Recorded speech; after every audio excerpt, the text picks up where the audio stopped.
राजधानी दिल्ली में बाढ़ का अलर्ट जारी है। खतरे में दिल्ली है और जो निचले इलाके हैं वो पूरी तरीके से पानी पानी हो चुके हैं। इस वक्त हम यमुना घाट यानी कि यमुना बाज़ार में हैं और ये इलाका पूरी तरीके से पानी से भर चुका है। घरों में पानी देख सकते हैं आप किस तरीके से जो 1-2 मंजिली मकान हैं वो पूरी तरीके से पानी से भर चुके हैं और जो तीसरा ऊपर का मकान है वो लगभग वही बचा है, यानी कि ये तकरीबन 8 से 10 फुट ये हाइट है और जहाँ पानी का स्तर है जो वो काफ़ी बढ़ रहा है। रफ्तार जो है इसकी वो धीरे धीरे बढ़ती जा रही है और ये मालूम पड़ रहा है कि यहाँ का जो पानी का स्तर है वो हो सकता है कि कुछ ही घंटों के बाद ये जो दीवार है ये भी पार कर दे। और इस तरफ जो राहत कैंप बने हुए हैं सरकार द्वारा, जो यहाँ रहने वाले लोगों को राहत के लिए ये छोटे छोटे जो राहत कैंप हैं वो बनाए गए हैं, वहाँ भी पानी का खतरा बढ़ सकता है। दरअसल आपको बता दें जो यमुना नदी का जल स्तर है वो लगातार खतरे के निशान को पार कर चुका है और उसके बाद से ही ये अलर्ट जारी कर दिया है कि दिल्ली के अंदर जो बाढ़ की स्थिति है वो गंभीर हो सकती है। और इसी तरीके से जो निचले इलाके हैं दिल्ली के अलग अलग, वहाँ पानी भर चुका है। घरों में पानी है, बेघर होती जिंदगियां हैं जिनके सामने कई तरीके की मुश्किलें इस वक्त दिखाई दे रही हैं क्योंकि लोग बेघर हैं। तमाम जो यहाँ लोग रहते थे उनको निकाल लिया गया है। एनडीआरएफ की जो टीम है वो भी यहाँ पर मुस्तैद है। लगातार जो राहत बचाव के जो कार्य हैं वो यहाँ से किए जा रहे हैं। आपको दिखा दें कि किस तरीके से यहाँ पर जो तस्वीरें हैं, देखिए यहाँ जो नाव है, जो नाव के जो चालक हैं वो तमाम यहाँ पर मौजूद हैं और जिस तरीके से यहाँ पर तमाम वो कार्य किए जा रहे हैं जिससे लोगों की जो खतरे की ज़िंदगी है उनको बाहर निकाला जा सके, उनको राहत दे जा सके। और ये तस्वीर दिल्ली की है।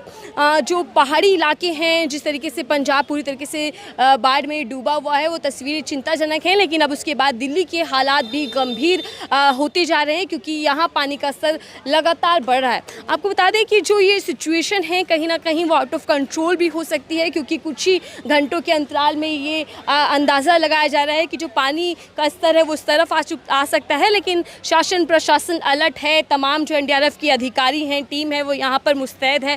एम्बुलेंस की तमाम यहाँ पर जो फैसिलिटीज़ हैं वो भी दी जा रही हैं। लेकिन आम जिंदगियाँ जो यहाँ रहा करती थी 1 दिन पहले 2 दिन पहले तक, उनकी ज़िंदगियों पर कितनी मुश्किलें आ रही हैं वो तमाम चीज़ें जानने की कोशिश करते हैं। और ये देखिए इस तरीके से लोग जो छोटी दुकानें हैं अपनी वो यहाँ पर हैं, लेकिन राहत कैंप में यहाँ जो परिवार रहते थे वो हैं। भैया आप यहाँ रहते थे या यहाँ आपकी दुकान है? नहीं, यहाँ नहीं। आप कौन है? आप यहाँ रहते थे? नहीं, यहाँ नहीं रहता था। यहाँ पानी की स्थिति बढ़ गई है, लोग बेघर हो रहे हैं, क्या कहना चाहेंगे बाढ़ वाले हालात दिल्ली में? भी पता नहीं। आप क्या कहेंगे भैया, लगातार पानी का स्तर बढ़ रहा है? बढ़ रहा पानी।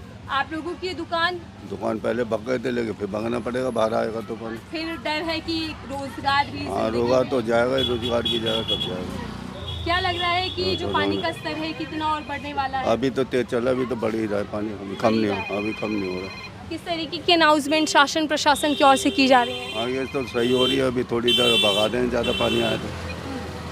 हम आपको दिखा रहे हैं यहाँ पर जो, क्योंकि ये यमुना घाट है और यमुना घाट का जो निशान है वो लगातार और ज़्यादा पानी यहाँ पर बढ़ता जा रहा है। आपका क्या नाम है सर? मेरा नाम कमलेश शर्मा। आप यहीं रहते हैं? हाँ। पानी का स्तर जो तेजी के साथ बढ़ रहा है सर, कितना डर मन में बढ़ रहा है? ये रात से पानी बढ़ा हुआ है।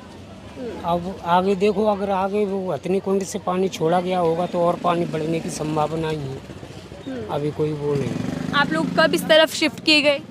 हम तो इधर ही इसी में रहते हैं। अच्छा, आप लोग इस तरफ ही रहते हैं, लेकिन जो इस तरफ परिवार रह रहे थे सर उन सब खाली करके इसी में आ गए ना। ये टेंट तान रखे हैं ना, इनमें आ रखे हैं। आपको जो इंतज़ाम है सरकार के, क्या वो उतने हैं? क्या सरकार देर से जागी है या आपको लगता है कि खतरे की घंटी जैसे ही बची तो सरकार है? जिसको भूख लग रही है वो अपने बना रहे हैं, खा रहे हैं, होटलों से खा रहे हैं। सरकार की मदद तो यही है कि चावल वो आ गए तो चावल दे दिए। ये नहीं है कि परमानेंट भोजन इनको हो ही हो। मतलब किसी वक्त मिल रहा है, किसी वक्त नहीं? हाँ, बस यही है। किसी वक्त मिल रहा है, नहीं भी मिल रहा है तो आदमी अपना पेट तो भरेगा ही भरेगा, भूखन थोड़ी मर जाएगा। हथनी कुंड बैराज से जो पानी छोड़ा गया सर, क्या लगता है कि इस तरीके का डर तो हर साल दिल्ली वालों के मन में बनता है, लेकिन इस बार पानी का पैमाना ज़्यादा है? जिस हिसाब से यहाँ व्यवस्था हो रही है उस हिसाब से ये मालूम पड़ता है कि ये दीवार को कूद भी सकता है पानी। और ये लगभग कितनी फिट ये दीवार है? दीवार अभी आदमी डूबा पानी है, इसमें आदमी पूरा डूबा पानी है। तो पूरी तरीके से वहाँ जो पानी का स्तर है वो बढ़ रहा है। हालांकि तमाम जो अधिकारी हैं एनडीआरएफ की टीम के या अलग अलग जो एनजीओ हैं वो भी यहाँ पर राहत के लिए पहुँची है। लेकिन ये तस्वीर वाकई बहुत चिंताजनक है क्योंकि दिल्ली के हालात कहीं ना कहीं बिगड़ रहे हैं और एक के बाद एक जो इलाके हैं वो पानी से भरे जा रहे हैं, पानी वहाँ पहुँच रहा है और यही हालात वहाँ बने हुए। ये इस तरीके के यहाँ पर शिविर जो कैंप होते हैं राहत के वो बनाए गए हैं और राहत पहुँचाई जा रही है। लेकिन इस राहत को लेकर लोग क्या सोच रहे हैं मन में ये समझते हैं और जो बेघर हुए हैं तो उनकी ज़िंदगी कितनी प्रभावित है। आप लोग सब यहीं रहते हैं? थोड़ा सा आगे आ जाइए दीदी, थोड़ा सा आगे जाइए। क्या कब आए थे आप लोग? उधर से शिफ्ट किया गया, आप खुद आए हैं, आपकी आंखें एकदम नम हो चुकी हैं। हमें 3 दिन आएंगे। 3 दिन से आप यहीं हैं, छोटा बच्चा आपका है, कितनी मुश्किलें हो रही हैं? खूब मुश्किल है। मुश्किल ही है मैम, जब तो यहाँ पे परे पे बच्चे लायक नहीं है। आप एक तरीके से नाउम्मीद, एकदम भावुक हो, आपका चेहरा दिखाई दे रहा है। ये बच्चे रो रही है ना, तबीयत सही नहीं है इसलिए। देखिए ये ज़िंदगी इस तरीके से प्रभावित है कि रोज़गार भी, बच्चों की पढ़ाई भी और बच्चों की जो हेल्थ है वो भी कहीं ना कहीं अब ख़राब होती दिखाई जा रही है और 3 दिन से ये यहीं पर ही है। 3 दिन में सरकार की ओर से कितनी राहत मिल पा रही है? खाने की व्यवस्था है या नहीं? पीने की कोई व्यवस्था ना, चावल ही आ रहा है 4 दिन, सिर्फ चावल दिए जा रहे हैं? दाल चावल ही आ रहा है, दाल चावल ही आ रहा है मुझसे। आप लोग यहाँ कितने परिवार हैं इस पूरे राहत कैंप में? पूरा किसी का 5 फैमिली है, 6 फैमिली है, 10 फैमिली ऐसे हैं। हाँ जी। पूरा नाम है दीदी आपका? नीलम। क्या पहले कभी इतना ज़्यादा पानी भरा है आपके घरों में? क्योंकि हर बार तो डर होता है। डर तो होता आया था, एक ही बार आया 3 साल पहले। 2023। हाँ वही पहले वाला। क्या सरकार ने पहले से सबक नहीं लिया? इंतज़ाम कड़े होने चाहिए थे। इंतजाम का है कि ये बोला था कि बाढ़ में पानी आएगा, घर खाली कर दो, पर इतनी उम्मीद नहीं थी इतना पानी आ जाएगा। नहीं, वो लोग सूचित किए थे कि पानी बढ़ेगा। हाँ जी बोले थे। हाँ लेकिन इंतज़ाम भी किए थे आपकी ज़िंदगी को आसान। हाँ इंतजाम किए थे। कोई जगह कल से ज़्यादा पानी आने लगी, थोड़ा ज़्यादा। और अभी भी ये कहा जा रहा है कि पानी और बढ़ सकता है, इधर से भी खाली कराया जा सकता है। हाँ बोल रहे हैं कि बाहर भी जाना पड़ेगा, जब इधर से पानी आएगा तो कहीं बाहर व्यवस्था बनाएंगे। तो अभी ज़िंदगी जो है यहाँ जो यमुना घाट पर लोग रहते हैं उनकी बेघर हो चुकी है और कोई ठिकाना ऐसा नहीं है जहाँ वो अपने परिवार को लेकर रह सके। यहीं रह रहे हैं, अभी कहीं ठिकाना नहीं है कि हम लोग अभी कहाँ जाएं, अभी कुछ पता नहीं। भाजा दौड़ी कर रहे हैं सब लोग, और कई व्यवस्था होती है, क्या होगा। बच्चों सामान निकाल पाए आप लोग या नहीं? नहीं अभी हमारे घर का तो नहीं निकला सामान, सब सामान घर में ही है। घर में ही है हमारा तो। अब इतना नहीं पता था ना कि इतना ज़्यादा बढ़ जाएगी पानी, इसीलिए अब थोड़ा बहुत सामान निकाले हैं, कुछ अभी उसी में पड़ा है वैसे ही। अम्मा क्या नाम है आपका? सोनिया। सोनिया जी, ये पानी इतना ज़्यादा घरों में भर गया है और आपकी उम्र तकरीबन 80 प्लस होगी। ये हरिद्वार से आई हुई हैं, ये भटक गई हैं। हरिद्वार के पास कोई देहरादून गांव है, वहाँ से आई हुई हैं ये, और ये भटक गई हैं। कोई लेडीज लिवा लाई है इन्हें। सो इनका चांद में सोने के पहन रही, नाक की लौंग, गले में कुछ सब कुछ ले लिया, इनका सामान भी ले लिया और यहीं कहीं छोड़ गई है वो लेडीज़। तो इस तरीके की घटनाएं भी दिल्ली में अक्सर देखी जाती हैं और यही हालात इन अम्मा का है कि ये दूसरे राज्य से आई हैं लेकिन इनके साथ धोखा हो गया। अम्मा कौन लाया था, कुछ पता है? क्या नाम था उनका? तो नाम ना बताए हमें। क्या कहकर लाया गया था आपको?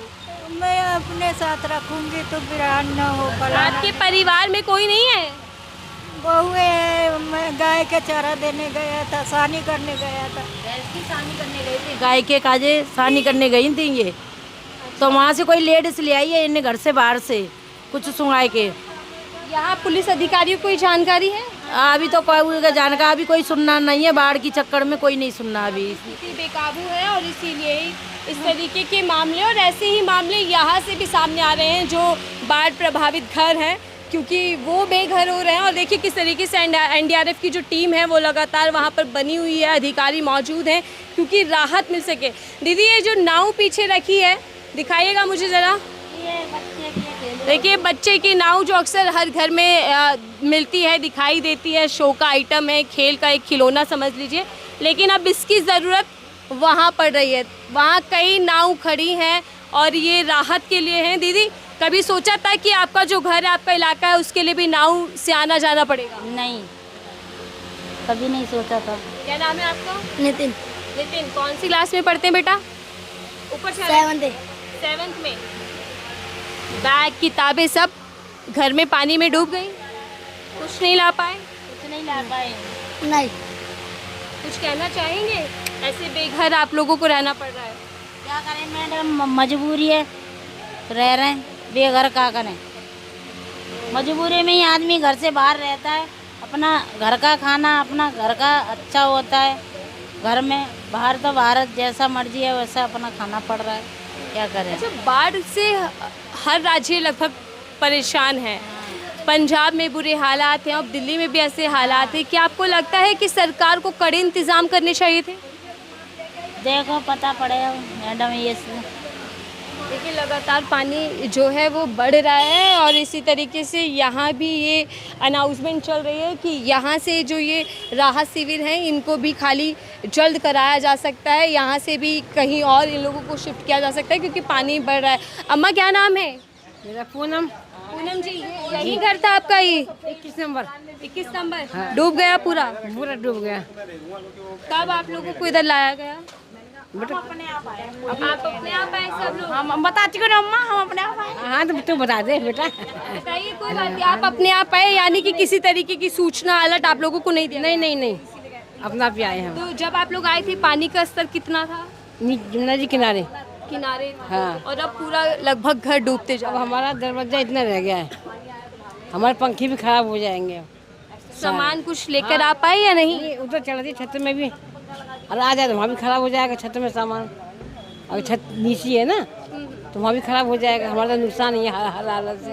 अच्छा, राजधानी दिल्ली, लेकिन बावजूद इसके बाढ़ का खतरा बढ़ रहा है, तो क्या आप मानती हैं कि लापरवाही भी इसमें बरती गई?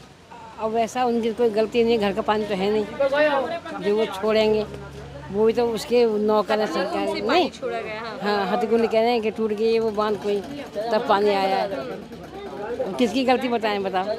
लेकिन परेशानियाँ कितनी हो रही हैं? बहुत है, सामान वहाँ पड़ा हुआ, कहीं नीचे है, ऊंचा भीग रहा, खराब हो रहा है। और अब हमारी राहत कैंप पे आप लोग रह रहे हैं। अब देखो ना क्या हाल, पसीने आ रहे हैं, बत्ती है भी है ना भी है, किसी के पास पंखे नहीं है, सब तरह की बात है। किस को कहेंगे।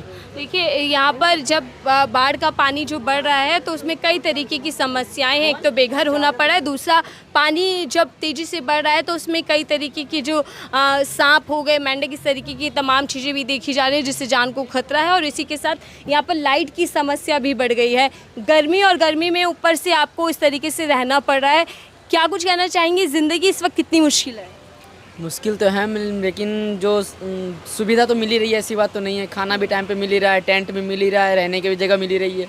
अलर्ट तो आ ही जाता है, बता ही देते हैं हमें कि RWA में है तो बता देते हैं कि कितना पानी आया है, नहीं आया है। उसके हिसाब से हम फिर देख लेंगे, ज़्यादा आएगा तो कहीं और जाना पड़ेगा हमें। मतलब हर तरीके की आपको सूचना मिल रही है और राहत भी मिल रही है? जी, कोई दिक्कत नहीं है। लेकिन ये कहा जा रहा है कि हो सकता है कि पानी कुछ ही घंटों के भीतर यहाँ तक भी बढ़ जाए। बढ़ जाएगा तो मैम जाना पड़ेगा यहाँ से, और क्या। जैसे अलर्ट हमारे पास बताया ना कि हमारे फ़ोन पे अलर्ट आ जाता है कि हाँ हमें जाना, अगर बाहर पानी आएगा तो हमें वापस जाना पड़ेगा। रोज़मर्रा की ज़िंदगी कितनी प्रभावित हो रही है? पढ़ाई लिखाई हो गई, रोज़गार हो गया, उसमें तो देखो थोड़े दिन के लिए कष्ट तो करना पड़ेगा। एक साल तो वैसे मौज में रहते हैं, लेकिन थोड़े दिन के लिए कष्ट करना पड़ेगा। बाढ़ के समय में दिक्कत तो होती है स्कूल जाने में, जो भी जा रहा है कोचिंग जितना भी है, थोड़ी बहुत दिक्कत झेलनी पड़ी, लेकिन ठीक है, कोई दिक्कत नहीं है वैसे। लेकिन मतलब आपको ये है राहत की ज़िंदगी सुरक्षित है? जी, कोई दिक्कत नहीं है। ठीक है। ये आप लोग कितने परिवार इस टेंट में हैं? इसमें 2 परिवार है जी। 2 परिवार। और सारे इंतज़ाम हैं, खाना सब कुछ वक्त पर खाना पीना प्रॉपर दे रहे हैं, जो भी हैं यहाँ के वो हैं वो दे रहे हैं, खाना पीना कोई दिक्कत नहीं है। फिर भी परेशानी तो कुछ नहीं है, मगर परेशानी बहुत ज़्यादा है। क्यों? देखो अब यहाँ पढ़े हम, ये मेरी बहू मैं सास इसकी, बच्चे मेरे पोती पोता मेरे पढ़ते हैं बाहर। अब उनको बड़े बेटे के यहाँ छोड़ रखे हैं, अब वो बड़ी बहू भेजती है तैयार करके, फिर उनको लेने जाते हैं। अब मुश्किल इतनी है, यहाँ भी सामान सारा है, अगर यहाँ ना खड़े होंगे तो क्या पता कोई चोरी ले जाए, घुस जाए, तैयार कि इसमें घुस जाते हैं अंदर। है नहीं। देखिए भले ही सरकार की ओर से इंतज़ाम कराए जा रहे हैं, राहत की जो सुविधाएं हैं वो दी जा रही हैं, लेकिन आम जनता की ज़िंदगी इस बाढ़ के चलते प्रभावित है, क्योंकि उनको बेघर होना पड़ रहा है। घर के अंदर पानी है, तमाम जो उनके सामान हैं, रोज़मर्रा की ज़रूरत की चीज़ें हैं, वो भी इस बाढ़ में पूरी तरीके से डूब गई हैं, ख़राब हो रही हैं, और वही तमाम चीज़ें यहाँ के लोग बता रहे हैं। लेकिन ये देखना होगा कि शाम जो 1-2 घंटे बाद की बात चल रही है, जिस तरीके से यहाँ पर अधिकारी, शासन प्रशासन तैनात है, एनडीआरएफ की टीम लगातार यहाँ पर मुस्तैद है, तो क्या यहाँ का जो खतरा है वो अभी और बढ़ने वाला है या फिर राहत मिल जाएगी, पानी का स्तर कम होगा या बढ़ेगा? देखना होगा कि किस तरीके की दिल्ली में जो अलर्ट है बाढ़ को लेकर, वो दिल्ली वासियों के लिए और कितनी मुश्किलें खड़ी करता है।